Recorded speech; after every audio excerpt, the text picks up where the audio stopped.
Topic हमारा है electric field lines due two point charges. तो इलेक्ट्रिक फील्ड लाइंस का फिर मतलब क्या होता है? इलेक्ट्रिक फील्ड लाइंस का मतलब होता है कि वह एरिया जहाँ तक इलेक्ट्रिक चार्ज का इम्पैक्ट हो वो क्या लाएगा? Electric field lines. वह एरिया जहाँ तक चार्ज का इम्पैक्ट हो, प्रभाव हो, उसे ही हम क्या कहते हैं? इलेक्ट्रिक फील्ड लाइंस, यानी कि विद्युतीय क्षेत्र रेखाएं। अब अगर एक पॉइंट चार्ज के बारे में हम बात करें तो पहले तो हमको चार्ज के नेचर को समझना पड़ेगा कि भाई इसका नेचर कैसा होता है। तो an electric field line is an imaginary, काल्पनिक curve the tangent at any point of the which gives the direction of the net electric field at that point. किसी गिवन पॉइंट पे टोटल इलेक्ट्रिक फील्ड कितना बन रहा है उसके बारे में बताता है।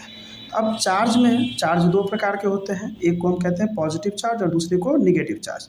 तो जो पॉजिटिव चार्ज होगा वहाँ से लाइंस हमेशा क्या होगा? निकलेगा, और जो निगेटिव चार्ज होगा वहाँ से लाइंस क्या करेगा? हमेशा इन करेगा।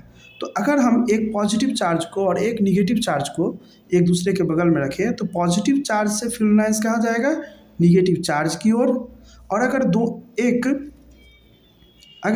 दोनों ही पॉजिटिव चार्ज हो आसपास में तो दोनों के बीच में क्या होगा? रिपल्सन होगा। दोनों, ये इधर से इधर की तरफ भागना चाहेगा और ये भी क्या चाहेगा? रिपल्सन लगाएगा, जिससे बीच में क्या क्रिएट होगा? गैप क्रिएट होगा। तो अपोजिट चार्जेस के बीच में फोर्स ऑफ अट्रैक्शन और सेम चार्ज के बीच में फोर्स ऑफ रिपल्सन काम करता है। अब आते हैं इलेक्ट्रिक फील्ड लाइंस पे। तो इलेक्ट्रिक फील्ड लाइंस को कैसे समझेंगे? तो फोर्स पर यूनिट चार्ज। अब फोर्स पर यूनिट चार्ज में चार्ज को यहाँ पे दो तरह से समझ सकते हैं। एक को कहते हैं हम सोर्स चार्ज और एक को कहते हैं हम टेस्ट चार्ज। सोर्स चार्ज का मतलब हुआ जो इलेक्ट्रिक फील्ड लाइंस जनरेट कर रहा है, पैदा कर रहा है। और टेस्ट चार्ज का मतलब हुआ कि जिस पे हम प्रभाव को देखना चाहते हैं, जिस पे उसके प्रभाव को देखना चाहते हैं। जैसे क्लास में आपका टीचर आपका सोर्स चार्ज हो गया और आप हो गए वहाँ पे test charge. Teacher source charge, आप टेस्ट चार्ज। तो टेस्ट चार्ज का वैल्यू यूनिट होता है, यानी कि 1 कूलम हम लोग लेते हैं। तो इलेक्ट्रिक फील्ड का अगर हम बात करेंगे तो क्या हो जाएगा? फोर्स अपॉन चार्ज, और चार्ज कितना? Q not. ये हमारा क्या है? टेस्ट चार्ज है। तो जब इसको हम फोर्स का फॉर्मूला हमें पता है 1/4 pi e not Q1 Q2 बटा आर स्क्वायर। एक क्यू और एक क्यू क्या हो जाएगा? हट जाएगा। फोर्स का क्या होता है formula? 1/4 pi e not Q1, यहाँ पे Q है तो Q naught upon are square. Upon में अगर हम Q नॉट रखेंगे तो Q नॉट क्या हो जाएगा? हट जाएगा। तो बचेगा क्या? 1/4 pi e naught Q upon are square. और वेक्टर बनाने के लिए, चूंकि ये वेक्टर क्वांटिटी होता है इलेक्ट्रिक फील्ड, इसीलिए हमने क्या किया? यहाँ पे यूनिट वेक्टर लगाया ताकि यहाँ पे ये क्या हो जाए? वेक्टर हो जाए। इस फॉर्मूला को याद रखना है इलेक्ट्रिक फील्ड के लिए। इट इज़ अ कौन सा क्वांटिटी? Vector quantity. और इसका यूनिट, तो फोर्स का यूनिट क्या होता है? न्यूटन, और चार्ज का कूलम, तो न्यूटन पर कूलम।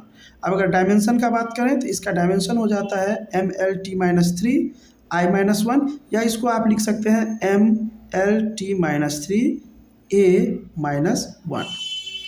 अब प्रॉपर्टीज़ के बारे में अगर समझें तो they start from positive charge and end at negative charge. हमेशा इलेक्ट्रिक फील्ड लाइन स्टार्ट करेगा कहाँ से? पॉजिटिव से, और एंड करेगा कहाँ पे? निगेटिव पे। हमेशा डायरेक्शन, डिफाइंड डायरेक्शन होता है।